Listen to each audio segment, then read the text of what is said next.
So now that we've broken it down in order to digest and understand the clause, then we rebuild it back up to propose the changes to it.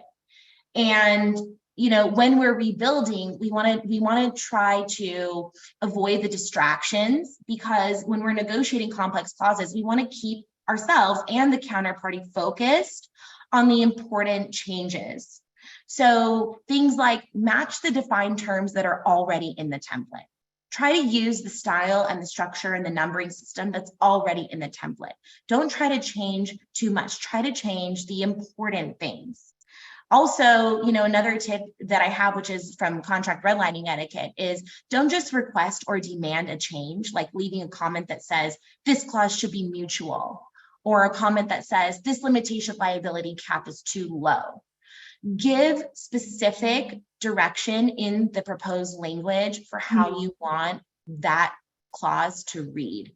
So, one of my examples is now I've crafted the super cap and I'm matching the color coding to the color coding I had before, because this helps me draft it.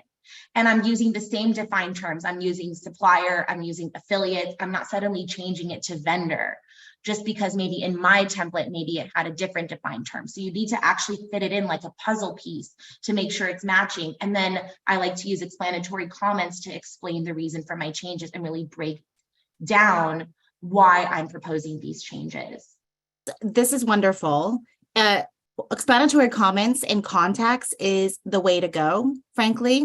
A lot of people, it also sets expectations. Even if a call is needed later to just hammer out the final terms, it sets the tone and the expectations between the parties. So I think detailed comments, when you have the time, are wonderful. I'm going to be guilty, Netta. I'm guilty sometimes. Sometimes I have like a one sentence explanation. So just set that expectation, because I'm just really, really busy. But the context is 100% helpful. And frankly, most people, if it can be done via email, let's just skip the meeting. So I also hate calling customers. I'm that person that hates calling customer support.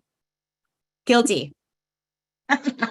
Well, I will promise you this, Jessica, no matter how busy you are, if you put that time in for the explanatory comments up front, it's going to save you time later, because you're going to have less back and forth emails in your inbox. But I do know you're super busy and that you'll use your best judgment, because you've been doing this for a while. So if you really think that it requires an explanatory comment, I'm sure you'll use it. But if you're familiar with the other side and you kind of know what's important to them, and you feel like, oh, this is sort of self-explanatory, then probably not so much needed. We're going to talk about explanatory comments a little bit more in the next tip, and when to use them and how.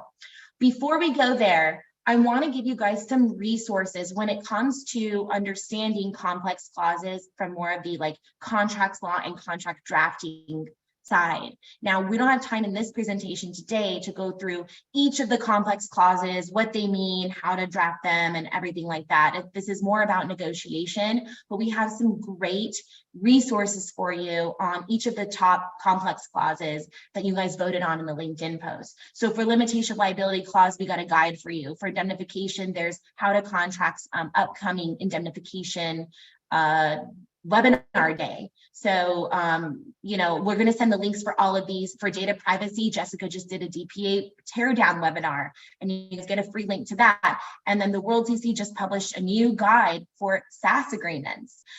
So hopefully these will help you. And we also have more resources on the Contract Nerds website in our resources section.